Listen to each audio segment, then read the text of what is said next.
নমস্কাৰ শ্ৰদ্ধাৰ ছাৰ বাইদেউসকল, আপোনালোক সকলোকে মই মোৰ ইউটিউব চেনেল নলিনীকান্ত ডেকালৈ স্বাগতম জনাইছোঁ।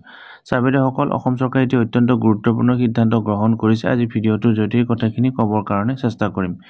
মিডিয়াম অফ ইনষ্ট্ৰাকশ্যন, অৰ্থাৎ আমাৰ বিদ্যালয়ত যিটো ভাষা প্ৰচলিত হৈ থাকে সেই ভাষাটোক মিডিয়াম অফ ইনষ্ট্ৰাকশ্যন বুলি কোৱা হয়। আৰু ইতিমধ্যে আমাৰ অসম চৰকাৰৰ অধীনৰ বিদ্যালয়সমূহত বিভিন্ন ভাষা মিডিয়াম অফ ইনষ্ট্ৰাকশ্যন হিচাপে প্ৰচলিত হৈ আহিছে।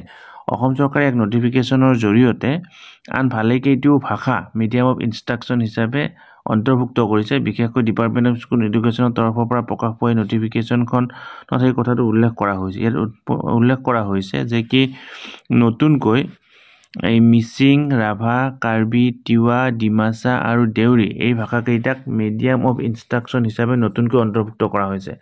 আমাৰ NEP 2020 আমাৰ শিক্ষা ব্যৱস্থাটোক যিহেতু ভালেকেইটিও ভাগত ভাগ কৰিছে, এই ভাগকেইটাৰ ভিতৰত যিটো আমাৰ ফাউণ্ডেশ্যনেল ষ্টেজ বুলি কোৱা হয়, ফাউণ্ডেশ্যনেল ষ্টেজত এই ভাষাকেইটা মিডিয়াম অফ ইনষ্ট্ৰাকশ্যন হিচাপে থাকিব। আৰু ছাত্ৰ ছাত্ৰীসকল যেতিয়া ফাউণ্ডেশ্যনেল ষ্টেজটো পাৰ হ'ব, তেতিয়া তেওঁলোকৰ মিডিয়াম অফ ইনষ্ট্ৰাকশ্যনটো এটা ৰিজনেল লেংগুৱেজ, যিটো সেই অঞ্চলৰ এটা প্ৰচলিত ভাষা, সেই ভাষাত মিডিয়াম অফ ইনষ্ট্ৰাকশ্যনটো হ'ব। গতিকে অত্যন্ত গুৰুত্বপূৰ্ণ খবৰ।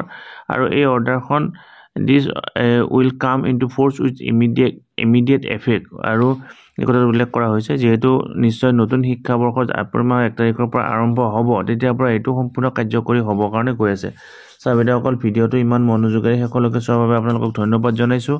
আপোনালোকে আপোনালোকৰ লগৰ বন্ধু বান্ধৱী সকলকো এই আমাৰ চেনেলটো ছাবস্ক্ৰাইব কৰিবৰ কাৰণে অনুপ্ৰাণিত কৰিব, কাৰণ আমি এই চেনেলটোৰ জৰিয়তে শিক্ষক, ছাত্ৰ ছাত্ৰী, অভিভাৱক আৰু বিদ্যালয়ৰ কাৰণে জড়িত কিছু খবৰ প্ৰচাৰ কৰিবৰ কাৰণে চেষ্টা কৰোঁ। ধন্যবাদ।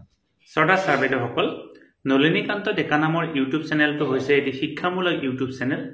এই চেনেলটোৰ জৰিয়তে আমি শিক্ষক, ছাত্ৰ ছাত্ৰী, অভিভাৱক আৰু বিদ্যালয়ৰ কাৰণে উপযোগী কিছু ভিডিঅ' প্ৰস্তুত কৰিবৰ কাৰণে চেষ্টা কৰোঁ। আপুনি যদি আজি পোনপ্ৰথমবাৰৰ কাৰণে এই চেনেলটো চাইছে, অনুগ্ৰহ কৰি চেনেলটো ছাবস্ক্ৰাইব কৰিব আৰু অল নটিফিকেশ্যন প্ৰেছ কৰি থ'ব।